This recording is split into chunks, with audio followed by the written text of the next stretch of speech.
सरकारी आईडी लगा दोगे दिखेगा क्या? गृह मंत्री जी से आईडी नीचे कर दो यार। मुख्य रूप से जो रास्ता खोलने दोनों बॉर्डर जो हमारे सिंधु बॉर्डर और दिल्ली बॉर्डर उसके रास्ता खोलने का विषय ये मैंने उनके सामने रखा है कि सुप्रीम कोर्ट में वैसे तो विषय चल रहा है और हमारी बातचीत भी चल रही है। 20 तारीख को सुप्रीम कोर्ट में केस लगा है, हरियाणा सरकार की ओर से हम अपना पक्ष रखेंगे और किसानों को भी इस बार जो किसान नेता है उनको भी पार्टी बनाया गया है, वो सारी रिपोर्ट भी उनको की है और अगर उससे पहले कोई सहमति बनती है तो पहले रास्ता खुलेगा, नहीं तो फिर सुप्रीम कोर्ट के जो आदेश होंगे उसके हिसाब से उस रास्ते को खोलेंगे। गृह मंत्री जी से मुलाकात ये सारी बातचीत हुई उनसे। रास्ता खोलने का एक बड़ा विषय हमारे यहाँ है, सुप्रीम कोर्ट तक गया हुआ है, उसमें हमको अपनी तैयारी अपनी पोजीशन सारी बतानी थी और इसी में एलनाबाद के चुनाव की वो चर्चा भी हुई है। जगह जगह जो किसान आंदोलन कर रहे हैं उस पर भी सारी बातचीत मैंने उनको बताई है।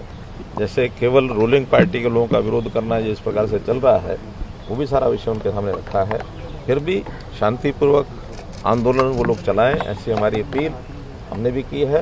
गृह मंत्री जी ने कहा कि यही अपील रखनी चाहिए कि आंदोलन शांतिपूर्वक करें, हमको कोई आपत्ति नहीं है, लेकिन किसी प्रकार की जो लॉ एंड ऑर्डर की स्थिति को बिगाड़ने नहीं दिया जाएगा। ये सरकार का काम है। क्या एज अ सीएम आपको लगता है कि इस महीने इसका हल निकल जाएगा? मुझे लगता है कि 20 तारीख को जो सुनवाई होगी, क्योंकि मोटे तौर पर किसानों ने कहा है कि हमने कोई बाधा नहीं डाली है, हमने रास्ते बंद नहीं किए हैं, तो भले ही वो सरकार ने कोई उस समय का निर्णय लिया जैसे घटनाक्रम उस समय हुआ था, तो उस समय किसानों की ओर से अगर ये विश्वास दिलाया जाता है तो सरकारें तो तैयार हैं, चाहे वो दिल्ली सरकार है चाहे हरियाणा सरकार है, हम रास्ता खोल देंगे। किसान तैयार होते हैं, सरकारें तैयार होती हैं तो निश्चित रूप से रास्ता खुलेगा, ऐसा मुझे लगता है। क्योंकि वहाँ के लोगों की परेशानी काफ़ी है, जो खास करके वहाँ उद्योग लगा के बैठे हैं, वहाँ के आसपास के गाँव हैं, उन लोगों को जिनको डेली आना जाना होता है दिल्ली, तो बहुत परेशानी उनकी है। तो इसके साथ आज भी मुझे एक प्रतिनिधि मंडल मिलने के लिए आया था इस विषय को लेकर के, तो हमने उनको सबको आश्वासन दिया कि बहुत जल्दी रास्ता खुलेगा।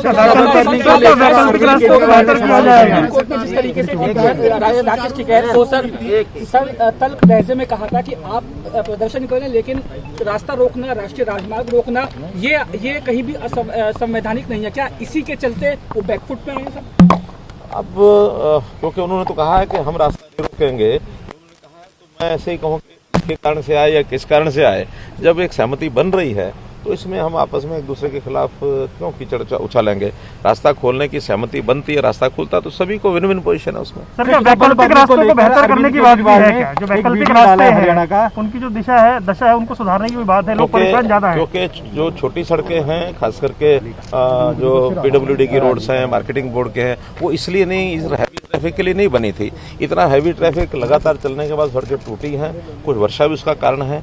उसमें हमने सभी डिपार्टमेंट को कह दिया कि अगले 1 महीने के अंदर सब सड़कें ठीक की जाएंगी। सर, पराली को लेकर अरविंद केजरीवाल ने एक ट्वीट किया, कहा हरियाणा में पराली जलाई जा रही है, प्रबंधन सही नहीं। कोई पराली नहीं जलाई जा रही है, बल्कि अब तो पराली बेचने के लिए होड़ लगी है। हमने 1000 रुपया एकड़ का इंसेंटिव दिया है और साथ में कंपनियां अब आ गई हैं जो पराली को खरीद रही हैं। वो बेल बना रहे हैं, बेल बनाने के बाद बीच में एग्रीगेटर वो बेल इकट्ठा करते हैं और कंपनियां उसको खरीद रही हैं, अच्छे रेट पर खरीदी जा रही है।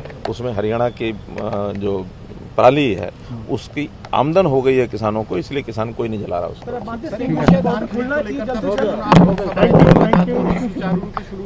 उसको लेकर भी फीडबैक और उसको सुचारू रूप से चलाए रखने को लेकर भी कोई बातचीत हुई? कोई ऐसी समस्या नहीं है जिसके कारण से बातचीत करने की आवश्यकता थी। अब सामान्य तौर पर सभी मंडियों में धान की खरीदी शुरू हो गई है, मिलर्स ने धान को उठाना शुरू कर दिया है और स्मूथ हो गया है, अब किसी प्रकार की कोई कठिनाई नहीं। शुक्रिया। देश विदेश की तमाम खबरों से जुड़े रहने के लिए सब्सक्राइब करें सच कहूं और बेल आइकन प्रेस करके पाएं हर लेटेस्ट अपडेट सबसे पहले।